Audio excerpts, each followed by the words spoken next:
You're hit with a smell that makes your nose hairs curl. You already know what's about to happen, but you can't stop it. So you step into the bathroom, scan it to see which stall is safest to use, but newsflash, none of them are. So you go into the one that looks the least like it will give you an incurable disease and wish for the best. That was every single school bathroom trip. And because my schools growing up had literally no rules besides just don't bother the teachers while they're on their lunch break, I have a lot of stories about my experiences with this place. But before I get into these stories that are literally giving me PTSD just to think about, there are some universal things that every school bathroom had that I gotta talk about. First off, the walls were always covered in writing. It looked like graffiti, but instead of just putting some cool design like people do on the side of a freeway, it would have something written on it like, who has more aura? And then it would have the name Diddy on one side and LeBron on the other, and you see a bunch of tallies under each name. There was one time where I went into the bathroom and someone wrote on the wall, how are you doing? But the next day when I went in, right under that message, it said, good. How are you? Then the next day, it said under that message, I'm good. Thanks for asking. And the next day, under that message, it said, I'm gonna touch you. That was where the conversation ended. There was no rules for what could be written on that wall. Someone put a phone number on it one time that said, call me, and I thought it was funny. So I typed the number into my phone, but when it started ringing, I realized it was my number. Who wrote that on the wall? I never found out, but it just shows what type of things happen in there. And every single bathroom was disgusting. So of course, you always wanted to make sure you wash your hands after finishing.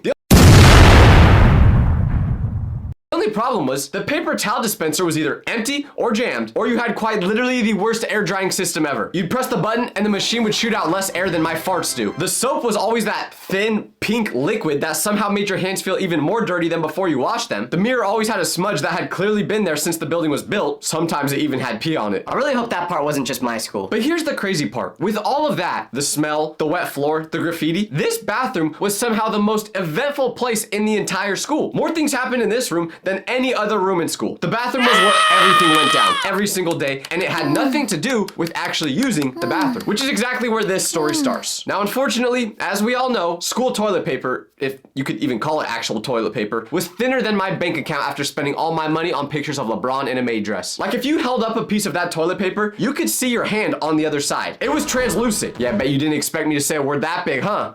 I actually know a lot of big words because I'm very smart, like vasectomy, circumcision? I just Googled those last two, so I don't actually know what they mean. But anyways, school toilet paper was somehow both rough and weak at the same time. Like it would scratch you when using it to wipe, but also dissolve on contact. It was engineered specifically to be as useless as possible. So one day, I'm in school, and I always had to go to the bathroom the same time every day. My body was on a consistent clock, and it always had to go during third period.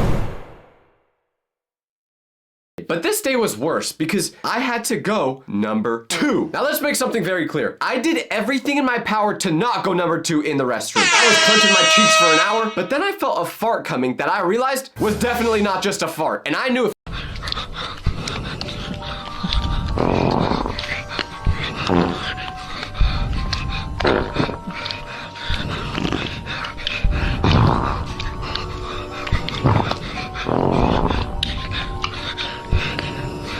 I didn't use the bathroom, 4th period would come and my leg would suddenly have a brown streak going down it. So I tap my teacher on the shoulder and say, hey, I need to go to the bathroom for a while. I promise I'm not trying to skip school, but if you don't let me go, it will smell like a baby's diaper inside this classroom. So she lets me go, and I arrive at the bathroom. I pick the least horrible stall, then I wipe the toilet down about 40 times and do my business. I don't know if this is TMI, but I felt like I was fighting in World War II trying to get this log out. Anyways, eventually, it's time to wipe. So I reach for the toilet paper roll, but there's a problem. There's maybe 1.5 rotations left on it. So I start pulling slowly, gently, knowing I have to use every single piece I have left perfectly. But what happens when I try pulling? It tears immediately. Of course it does. I look at what I have in my hand, which is about this much, and I do the calculation to see if I'm gonna be able to do this. The calculation is not in my favor. So I use the one piece of toilet paper I have left and hope that I get a ghost wipe and I can just leave the bathroom. But of course I didn't. Once the last piece was all used up, I still had a lot of work to do. Now let me ask you, what would you do in this situation? This isn't a rhetorical question either. Like,